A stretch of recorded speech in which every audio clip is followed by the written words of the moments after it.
ತಂದೆನೂ ಜಾಸ್ತಿ ಓದಿರಲಿಲ್ಲ, ಬರೀ 4ನೇ ಕ್ಲಾಸ್ ಓದಿದ್ದು. ಆದರೆ ದೈವ ಕೊಟ್ಟಂತಹ ಎಲ್ಲ ಸಾತ್ವಿಕ ಗುಣಗಳೆಲ್ಲ ಸಾಕಾರ ಮೂರ್ತಿಯಾಗಿ ನಿನ್ನ ಬಲವಂತದ ವಿಚಾರಗಳನ್ನು ಮತ್ತೊಬ್ಬರ ಮೇಲೆ ಹೇರೆ ಪ್ರಯತ್ನ ಪಡಬೇಡ ಕಣಯ್ಯ. ಎಲ್ಲರೊಳಗೆ ಒಂದಾಗಿ ಸಾಯದಂತ ಕಲ್ತ್ಕೊಳಯ್ಯ. ಹುಟ್ಟಿದ್ಯಾ, ಸಾಯದಂತೂ ನಿಶ್ಚಿತ.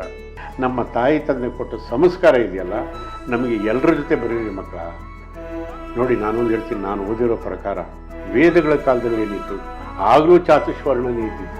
ಅವರ ಬಾಯಿಂದ ಈ ಮಾತುಗಳು, ಈ ವಚನಗಳ ಥರ ರೂಪದಲ್ಲಿ ಕಮರ್ಷಿಯಲ್ ಆಗಿ, ಅಂದರೆ ನಮ್ಮ ಸಿನಿಮಾ ಭಾಷೆಯಲ್ಲಿ ಹೇಳ್ತೀನಿ, ಅರ್ಥ ಆಗೋ ರೀತಿಯಲ್ಲಿ ಹೇಳುವಂಥ ವಿಚಾರಗಳಿದೆಯಲ್ಲ, ಅದು ಅದ್ಭುತ. ಸರಸ್ವತಿ ಪುತ್ರ ಸರ್, ನಿಜವಾಗ್ಲೂ ನೀವು ನಿಜವಾಗ್ಲೂ ಸರಸ್ವತಿ ಪುತ್ರ.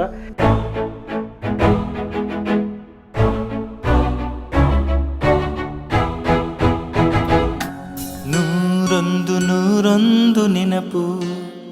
ಅಪ್ಪಾಜಿ ಆಗಲಿಗೆ ಏನಾಗಿತ್ತು ಅಪ್ಪಾಜಿ ಅವ್ರಿಗೆ? ವಯಸ್ಸಾಗಿತ್ತು. ಅವರು ಸಾಯ್ಬೇಕಾದ್ರೆ ಹೆಚ್ಚು ಕಮ್ಮಿ ನಿಯರ್ಲಿ 90 ವರ್ಷ. ಓ, ಹಾಂ, ಪೂರ್ಣಾಯುಷಿ. ಪೂರ್ಣಾಯುಷಿ ಲಾಸ್ಟಲ್ಲಿ ಪ್ಯಾರಾಲಿಸಿಸ್ ಸ್ಟ್ರೋಕ್ ಆಗಿಬಿಟ್ಟಿತ್ತು ಅವರಿಗೆ. ಓಕೆ. ಪ್ಯಾರಾಲಿಸಿಸ್ ಸ್ಟ್ರೋಕ್ ಆದಾಗ ಸ್ವಲ್ಪ ದಿವಸ ಒಂದು 4 ವರ್ಷ ಇದು ಮಾಡಿದ್ರು. ಆವಾಗ ನಮ್ಮ ಅಣ್ಣ ಎಷ್ಟು ಚೆನ್ನಾಗಿ ಸೇವೆ ಮಾಡ್ದ ಅಂದರೆ, ಬಸವಣ್ಣವರು. ಹೌದು, ಬಸವರಾಜು ಅಷ್ಟು ಚೆನ್ನಾಗಿ ಸೇವೆ ಮಾಡ್ದ. ಏಕೆಂತಂದರೆ ನಮ್ಮ ಅಣ್ಣನಿಗೆ ಪುನರ್ಜನ್ಮನೇ ಇಲ್ಲ, ಅಷ್ಟು ತಂದೆ ತಾಯಿ ಸೇವೆ ಮಾಡಿದ್ದಾನೆ. ನಮ್ಮ ಅಮ್ಮನೂ ಅಷ್ಟೇ, ನಮ್ಮ ಯಾರ ಮನೆಗೂ ಬರೋಕ್ಕೆ ಇಷ್ಟಪಡ್ತಾ ಇರಲಿಲ್ಲ. ನಾನು ಕೊನೆಯವ್ರಿಗೂ ಸತ್ತರೆ ನಾನು ಬಸವನ ಮನೇಲೇ ಸಾಯ್ತೀನಿ, ಬಸವರಾಜ ಮನೇಲೇ ಸಾಯ್ತೀನಿ. ಎಲ್ಲಿ ಊರಲ್ಲಿ ಅರಸಿಕಿರಲ್ಲ? ಹಾಂ, ಹಾಸನದಲ್ಲಿ. ಹಾಸನದಲ್ಲಿ ಹಂಗೆ ಸತ್ರು. ನಮ್ಮ ಅಣ್ಣನ ಮನೇಲೇ ತೀರ್ಕೊಂಡು. ಅಮ್ಮ ಯಾವಾಗ ತೀರ್ಕೊಂಡಿದ್ದು? ಅಮ್ಮ ತೀರ್ಕೊಂಡಿದ್ದು ನನ್ನ ಮದುವೆ ಆದಮೇಲೆ. ನಿಮ್ಮ ಮದುವೆ ಆದ. ಸೊ ಇಬ್ರು ನೀವು ಕಲಾವಿದ ಆಗಿರೋದು ನೋಡಲೇ ಇಲ್ಲ? ಇಲ್ಲ, ನೋಡಲಿಲ್ಲ. ಬಟ್ ಇವಾಗೆಲ್ಲ ಮೇಲಿಂದ ನೋಡ್ತಾರೆ ಖಂಡಿತವಾಗ್ಲು. ಏಕೆಂದರೆ ದೇಹಕ್ಕೆ ಸಾವಿದೆ, ಆತ್ಮಕ್ಕೆ ಯಾವತ್ತೂ ಸಾವಿಲ್ಲ. ಕೃಷ್ಣ ಭಗವದ್ಗೀತೆಯಲ್ಲಿ ಒಂದು ಒಳ್ಳೆ ಮಾತು ಹೇಳ್ತಾನೆ. ಏನು ಹೇಳ್ತಾನೆ ಅಂದರೆ, ಆತ್ಮನು ಸನಾತನು, ಸಾವಿಲ್ಲದವನು, ನೋವಿಲ್ಲದವನು, ಮಳೆಯಲ್ಲಿ ನೆನೆಯದವನು, ಬಿಸಿಲಲ್ಲಿ ಒಣಗದವನು. ಅರ್ಥ ಆಯ್ತಾ? ಅವ್ರು ನೋಡ್ತಾ ಇರ್ತಾರೆ. ಅದಕ್ಕೋಸ್ಕರ ನಮ್ಮಲ್ಲಿ ಇವತ್ತೂ ಸಹಿತ ನೀವು ನಂಬ್ತಿರೋ ಬಿಡ್ತಿರೋ ಪುನರ್ಜನ್ಮದ ಬಗ್ಗೆ ನಂಬಿಕೆ ಇದೆ. ಪಿತೃದೇವತೆಗಳನ್ನು ಪೂಜೆ ಮಾಡುವಂಥ ಪುಣ್ಯ ಇದೆ, ಸತ್ಸಂಪ್ರದಾಯ ಇದೆ. ಇವತ್ತೂ ಸಹಿತ ಅಮಾವಾಸ್ಯೆ ದಿವಸ ಕೂತ್ಕೊಂಡ್ಬಿಟ್ಟು ಪಿತೃಲೋಕದಲ್ಲಿ ಪಿಂಡ ಬಿಡೋದಿದೆ. ಅದೆಲ್ಲ ಮಾಡಿದ್ರಿಂದಲೇ ನಾವು ಚೆನ್ನಾಗಿರೋದು. ಹಿರಿಯರ ಹೌದು, ಹಿರಿಯರ ಆಶೀರ್ವಾದ ಇದ್ದಲ್ಲಿದ್ದರೆ ನೀವು ಚೆನ್ನಾಗಿರೋಕ್ಕೆ ಸಾಧ್ಯನೇ ಇಲ್ಲ. ನಾವೊಂದು ಶೂಟಿಂಗ್ ಮನೆಗೆ ಹೋಗಿದ್ವಿ, ನಿಮ್ಗೆ ಹೇಳಬಾರ್ದು, ಹೇಳ್ತೀನಿ, ಯಾರು ಅಂತ ಹೆಸರು ಹೇಳೋಲ್ಲ. ಆ ಮನೆಗೆ ಹೋದಾಗ ಏನಾಯ್ತು ಅಂತಂದರೆ, ತುಂಬ ಶ್ರೀಮಂತರು, ತಂದೆ ತಾಯಿ, 2 ಮಕ್ಕಳು. ಬೆಂಗಳೂರಲ್ಲಿ ಒಂದು ಏರಿಯಾನೇ ಅವ್ರದ್ದು, ಯಾರು ಇದ್ದಾರೆ. ನಾವು ಆ ಮನೇಲಿ ಶೂಟಿಂಗ್ ಮಾಡಿದಾಗ ಏನಾಗುತ್ತೆ ಅಂತ ನೋಡಿದ್ವಿ. ನಾವು ಫಸ್ಟ್ ಯಾವುದೇ ಮನೇಲಿ ಶೂಟಿಂಗ್ ಮಾಡಿದ್ರೆ ನಾವು ದೇವ್ರ ಮನೆ ನೋಡ್ತಾ ಇದ್ವಿ. ದೇವ್ರ ಮನೆ ನೋಡಿದಾಗ ನನಗೆ ಅನ್ನಿಸ್ತು, ಇವ್ರ ಮನೇಲಿ ದೀಪನೇ ಹಚ್ಚಿಲ್ಲ ಅಂತ. ಅಮ್ಮ, ನಿಮ್ಮ ಮನೇಲಿ ದೇವ್ರ ದೀಪ ಹಚ್ಚಲ್ವಾ ತನಗೆ? ಯಾಕೆ ಹಚ್ಬೇಕು ಅಂತ ಕೇಳಿದ್ರೆ, ದೇವ್ರ ದೀಪನ? ಹಾಂ, ದೇವ್ರ ದೀಪ ಯಾಕೆ ಹಚ್ಚಬೇಕು? ಅದೆಲ್ಲ ಎಣ್ಣೆ ಅಂಟು.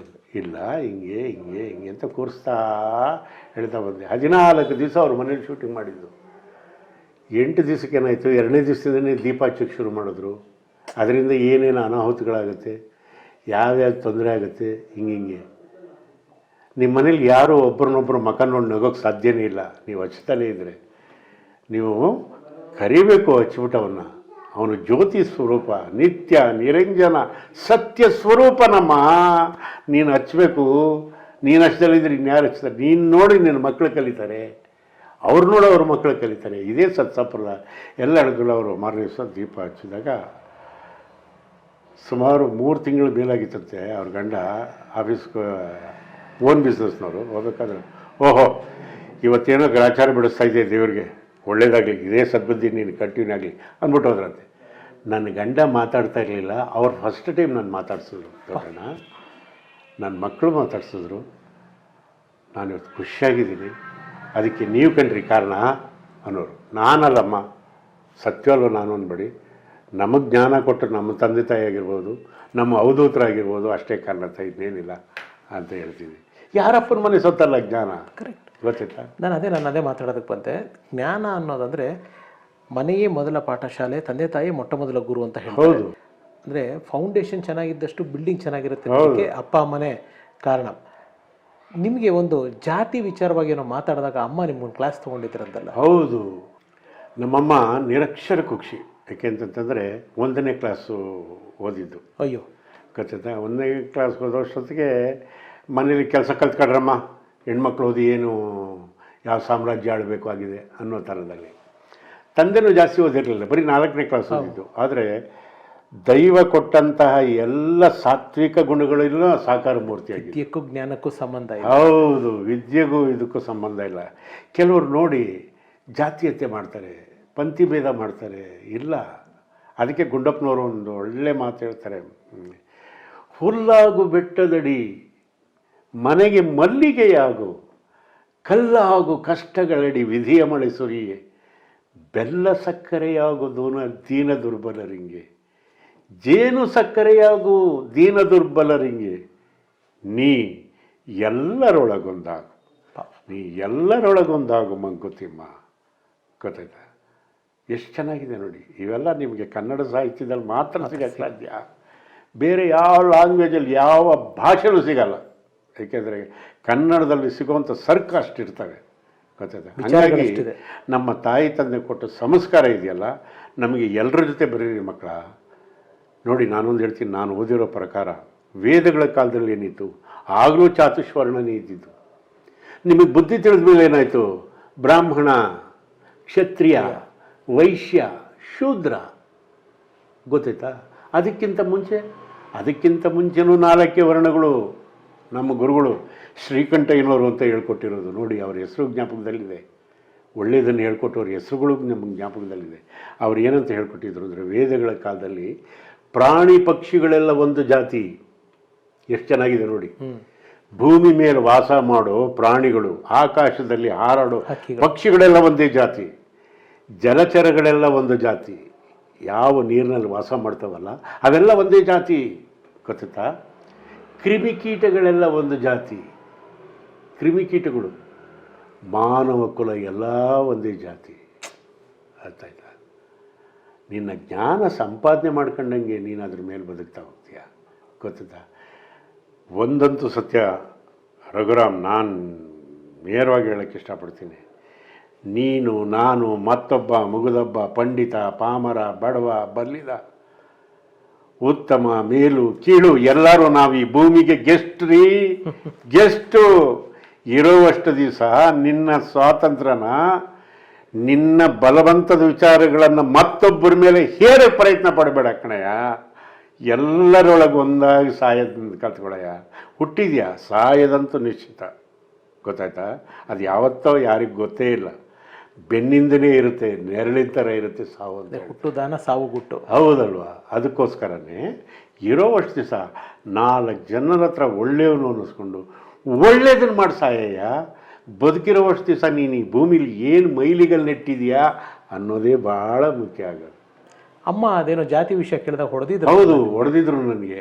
ಇನ್ನೊಂದು ನಿಮ್ಗೆ ಹೇಳೋದು ಮರ್ತ್ಬಿಡ್ತೀನಿ, ಹೇಳಬೇಕು ನಾನು ಅದನ್ನು. ಯಾಕೆಂದರೆ ನಾವು ಭದ್ರಾವತಿ ಕಾರ್ಖಾನೆಯೊಳಗೆ ಎಲ್ಲ ಕೆಲಸಕ್ಕೆ ಸೇರಿದ್ವಿ. ಅಲ್ಲಿ ಒಂದು ಸ್ವಲ್ಪ ನಮ್ಮ ಜಾತಿದು ಒಂದು ಸ್ವಲ್ಪ ಮೆಜಾರಿಟಿ.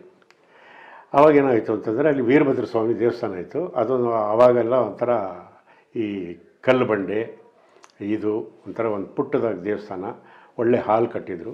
ಅಲ್ಲಿ ಪ್ರತಿ ಸೋಮವಾರ ದಿವಸ ಕಡ್ಡಾಯವಾಗಿ ಇದನ್ನು ಮಾಡಬೇಕು ಅಂತ ನಮ್ಮ ಆಫೀಸರ್ಗಳೆಲ್ಲ ಹೇಳಿ ಎಲ್ಲರಿಗೂ ಗುರುತಾಕಿ ಇದು ಮಾಡೋದು. ಸೊ ಹೋದರೆ ಏನಾಗೋದು ಅಂದರೆ, ಒಂದು ಕಡೆ ಒಂದು ಇದು ಜಮಖಾನ, ಇನ್ನೊಂದು ಕಡೆ ಇನ್ನೊಂದು ಜಮಖಾನ. ಎಲ್ಲರಿಗೂ ನೀವು ಬರಬೇಕು ಎಲ್ಲರಿಗೂ ಹೇಳಿದ್ರೆ ಎಲ್ಲ ಬರೋರು. ಎಲ್ಲರೂ ಕ್ಲೀನಾಗಿ ವಿಭೂತಿ ತರಿಸ್ಕೊಂಡು ಎಲ್ಲ ಕೂತ್ಕೊಂಡ್ರೆ, ಒಂದು ಬ್ಯಾಚ್ ಆ ಕಡೆ, ಒಂದು ಬ್ಯಾಚ್ ಈ ಕಡೆ. ಅದೆಲ್ಲ ಹೇಳಿದ್ರೆ ಕೆಲವ್ರು ಮನ್ಸಿಗೆ ನೋವಾಗ್ಬೋದು, ಅದಕ್ಕೋಸ್ಕರ ನಾನು ಹೇಳಲ್ಲ. ಅವರು ಒಂದು ಪಂಗುಡದವರು ಅವರ ಸ್ವಾಮಿಗಳ ಹೆಸರು ಹೇಳಿದ ತಕ್ಷಣ ಎಲ್ಲರೂ check check check check check check check check ನೋಡ್ಬಿಟ್ಟು ಜೈಕಾರ ಹಾಕೋರು. ಇವರೆಲ್ಲ ಸುಮ್ಮನೆ ಕೂತಿರೋರು ಹಿಂಗೆ ರಾವ್ ಬಡ್ದಂಗೆ. ಅವ್ರದ್ದಾಯ್ತು. ಇವ್ರ ಸರ್ತಿ ಬಂದಾಗ 1008 ಅದು ಇದೆಲ್ಲ ಹೇಳಿ ಇದು ಮಾಡಿದಾಗ ಇವ್ರು ಚಪ್ಪಾಳೆ ಹೊಡಿಯೋರು. ಅವಾಗ ಇವರು ಹೊಡಿತಿರ್ಲಿಲ್ಲ. ನಾನು ಅಲ್ಲಿಗೆ ಸೆಕ್ರೆಟ್ರಿ. ಇದೇನಯ್ಯ, ಅವ್ರ ಗುರುಗಳ ಹೆಸರು ಹೇಳಿದಾಗ ಇವರು ಹೊಡಿಯಲ್ಲ, ಇವ್ರ ಗುರುಗಳ ಹೆಸರು ಹೇಳಿದಾಗ ಅವ್ರು ಚಪ್ಪಾಳೆ ಹೊಡಿಯಲ್ಲ. ನಾವು ಇವ್ರು ನೋಡಿ ಬೆಳೆದಿದ್ದು. ಇದನ್ನು ನೋಡ್ದನು ನನ್ನ ಫ್ರೆಂಡ್ ಹಬ್ಬ ವಿರೂಪಾಕ್ಷ ಅಂತ, ಎಲಿಗಾರು ವಿರೂಪಾಕ್ಷ ಅಂತ, ದಾವಣಗೆರೆನು. ದೊಡ್ಡ ಬರಲಿ ಇಲ್ಲಿ, ನಿಂದು ಯಾವುದಲ್ಲೇ ಮಠ ಅಂದ. ಯಾಕೋ ಹಿಂಗೆ ಕೇಳ್ತಾ ಇದೆಯಾ? ನಾವು ಹೇಳ್ದಾಗಲೂ ಚಪ್ಪಾಳೆ ಹೊಡಿತೀಯ, ಅವ್ರು ಹೇಳ್ದಾಗಲೂ ಚಪ್ಪಾಳೆ ಹೊಡಿತೀನಿ, ಯಾವ ಮಠ ಅಲ್ಲ. ದೇವರನ್ನೇ ನನಗೆ ಗೊತ್ತಿಲ್ಲ ವಿರೂಪಾಕ್ಷ. ನಮ್ಮ ಅಮ್ಮ ಹೇಳ್ಕೊಟ್ಟಿರೋದು ಎಲ್ಲರ ಜೊತೆ ಅಣ್ಣ ತಮ್ಮಂದ್ರ ಥರ ಬದುಕು ಅಂತ, ಅದು ಬಿಟ್ಟರೆ ನಮಗೆ ಗೊತ್ತಿಲ್ಲ. ಈ ಸತಿ ಓಕೆ ಅಲ್ಲ ಅವ್ರಿಗೆ, ಅವಾಗ ಅವುಗೆ ಅವ ನಮ್ಮದು ಮಠ ಯಾವುದು ಅಂತ ಕೇಳ್ಕೊಂಬರ್ಲೆ ಅಲ್ಲ. ನಾನು ಜ್ಞಾಪಕದಲ್ಲಿ ಇಟ್ಕೊಂಡಿದ್ದೆ. ಬಂದಿದ್ದ ತಕ್ಷಣವೇ ಅಮ್ಮ ನಮ್ಮದು ಮಠ ಯಾವುದಮ್ಮ ಅಂದರೆ, ನಮ್ಮಮ್ಮ ಏನು ಮಾಡಬೇಕು ಪಟ್ಟನ ಕೇಳಿ, ಯಾವನು ಹೇಳ್ಕೊಟ್ಟಿದ್ದು ನೀಚ ನಿನಗೆ? ಮಠ ತಗೊಂಡು ಏನು ಮಾಡ್ತೀಯ? ಬದುಕಿರೋರ್ಗೆ ಒಳ್ಳೇದು ಮಾಡಿ ಸಾಯಿ ಮಗನೇ, ಅಷ್ಟೇ. ಯಾವ ಮಠ ತಗೊಂಡು ಏನು ಮಾಡ್ತೀಯ? 1ನೇ ಕ್ಲಾಸ್ ಓದೋರು ಅಂತ ಇವ್ರು ಯಾರು ಸರ್ ಹೇಳಿದ್ದು? ಸರ್ ಅವತ್ತು ಅದಾಗಿ ಭಾಳ ವರ್ಷ, ಒಂದು 10-12 ವರ್ಷದ ಮೇಲೆ ಏನಾಯಿತು ಅಂತಂತಂದರೆ, ಯಾವುದೋ ಒಂದು ಇದಕ್ಕೆ ಈ ಬಾನ ಅಂತ ಮಾಡ್ತಾರೆ. ನಿಮ್ಗೆ ಅದನ್ನು ಹೇಳಲೇಬೇಕು. ಯಾಕೆಂತಂದರೆ ಒಂದು ದೇವ್ರ ಪೂಜೆ ಅಂತ ಒಂದು ಮಾಡಬೇಕಾದ್ರೆ ಏನಾಗುತ್ತೆ ಅಂತಂದರೆ, ಜಾತಿ ಮತ ಭೇದ ಇಲ್ದಂಗೆ ನಿಮ್ಮ ಮನೆಗೆ ಬಂದು ಒಣಪಡಿ ಅಂತ ಧಾನ್ಯಗಳನ್ನು ಕೇಳ್ತಾರೆ ಆ ದೇವರು ಮಾಡಬೇಕಾದ್ರೆ. ಆವಾಗ ಅವ್ರ ಮನೇಲಿ ಇದ್ದಷ್ಟು ಬಕ್ಸೆ ಕೊಡೋರಿದ್ದಾರೆ, ಸೇರುಗಟ್ಟಲೆ ಕೊಡೋರಿದ್ದಾರೆ. ಸೇರಿನ ಕಾಲ ಮುಗಿದೋಯ್ತು, ಇವಾಗೆಲ್ಲ ಕೆ ಜಿಗಟ್ಟಲೆ ಕೊಡೋರಿದ್ದಾರೆ, ಮೂಟೆಗಟ್ಟಲೆ ಕೊಡೋರಿದ್ದಾರೆ. ಏನೇ ಕೊಟ್ಟರು ಬಾನಕ್ಕೆ ಅಂತ ಕೇಳಿದ್ದನ್ನು ಜೋಳಿಗೆಗೆ ಹಾಕಿಸ್ಕೊಂಬರ್ತಾರೆ. ಆ ಜೋಳಿಗೆಗೆ ಹಾಕಿಸ್ಕೊಂಬಂದಿದ್ದನ್ನು ಅನ್ನ ಮಾಡ್ತಾರೆ. ಅರ್ಥ ಆಯ್ತಾ? ಮಾಡಿದಿರೇನವ? ಹ್ಞೂ ಮಾಡೈತೆ ಅಂತ ಹೇಳ್ಬಿಟ್ಟು ಹಾಕ್ಬಿಟ್ಟು ಕೈ ಮುಗಿತಾರೆ. ಕೈ ಮುಗಿದ್ರೆ ನಿಮ್ಮ ಕಷ್ಟಗಳೆಲ್ಲ ತೀರಲಿ ಅಂತ ಅದನ್ನು ತಗೊಂಬಂದು ಸಪ್ರೇಟಾಗಿ ಅಡುಗೆ ಮಾಡಿ ಅದಕ್ಕೆ ಬಿಳಿ ಬಟ್ಟೆ ಕಟ್ಟಿರ್ತಾರೆ. ಅದನ್ನು ಊಟ ಎಲ್ಲ ಆದಮೇಲೆ ಲಾಸ್ಟಲ್ಲಿ ಅದಕ್ಕೆ ಮೊಸರು ಹಾಕಿ, ರುಚಿಗೆ ತಕ್ಕಷ್ಟು ಉಪ್ಪು ಹಾಕಿ ತಗೊಂಡೋಗಿ ಬಾನ ಅಂತ ಬಡಿಸ್ತಾರೆ. ಅದನ್ನು ಕಣ್ಣಿಗೆ ಹೊತ್ಕೊಂಡು ಊಟ ಮಾಡ್ತಾರೆ. ಯಾಕೆಂದರೆ ಅನ್ನಕ್ಕೆ ಹೆಂಗೆ ಜಾತಿ ಇಲ್ವೋ ಮನುಷ್ಯಂಗೂ ಹಂಗೆ ಜಾತಿ ಇಲ್ಲ. ಅಲ್ವೇನ್ರಿ? ಅದು ಯಾರ ಮನೆಯಿಂದ ಬಂದಿದ್ದು, ಯಾರು ಬೆಳೆದಿದ್ದು, ಯಾರು ತೂರಿದ್ದು, ಯಾರು ಕೇರಿದ್ದು, ಯಾರು ಬಡ್ದಿದ್ದು ಗೊತ್ತಾಯ್ತಾ? ಎಲ್ಲ ಒಂದರಾಡಿದ್ದು. ಇಷ್ಟೇ ಜೀವನ. ಇದನ್ನು ಅರ್ಥಕೊಂಬಿಟ್ರೆ ರಾಮರಾಜ್ಯ ಆಗ್ಬಿಡುತ್ತೆ ಕಣ್ರಿ. ಅದೇ ನಾನು ಕಾರ್ಯಕ್ರಮಕ್ಕೆ ಬಂದಾಗಲೇ ಹೇಳಿದೆ, ಇದೊಂದು ನಮಗೆ ಗ್ರಂಥಾಲಯ, ಇದೊಂದು ವಿಶ್ವವಿದ್ಯಾಲಯ ಅಂತ. ಸಿನಿಮಾ ಇದು ಮಾತು ಇದ್ದಿದ್ದೆ, ಆದರೆ ದೊಡ್ಡಣ್ಣ ಅಪ್ಪಾಜಿಯಿಂದ ಅವರ ಬಾಯಿಂದ ಈ ಮಾತುಗಳು ಈ ವಚನಗಳ ಥರ ರೂಪದಲ್ಲಿ ಕಮರ್ಷಿಯಲ್ ಆಗಿ, ಅಂದರೆ ನಮ್ಮ ಸಿನಿಮಾ ಭಾಷೆಯಲ್ಲಿ ಹೇಳ್ತೀನಿ, ಅರ್ಥ ಆಗೋ ರೀತಿಯಲ್ಲಿ ಹೇಳುವಂಥ ವಿಚಾರಗಳಿದೆಯಲ್ಲ, ಅದು ಅದ್ಭುತ. ಸರಸ್ವತಿ ಪುತ್ರ ಸರ್, ನಿಜವಾಗ್ಲೂ ನೀವು ನಿಜವಾಗ್ಲೂ ಸರಸ್ವತಿ ಪುತ್ರ. ಈ ಸರಸ್ವತಿ ಪುತ್ರನಿಗೆ ಒಂದು ತುಂಬ ಒಂದು ಅಂದರೆ ನಿಮ್ಮಲ್ಲಿ ಈ ಭಾಷೆಯ ಒಂದು ಅದ್ಭುತ ಒಂದು ಪರಿಕಲ್ಪನೆ, ಜ್ಞಾನ ಅಥವಾ ವಚನಗಳ ಜ್ಞಾನ ಎಲ್ಲ ಬರೋದಕ್ಕೆ ನಿಮ್ಮ ಶಾಲೆ ಒಂದು ಭದ್ರವಾದ ಬುನಾದಿ ಅಂತ ಕಾಣುತ್ತೆ.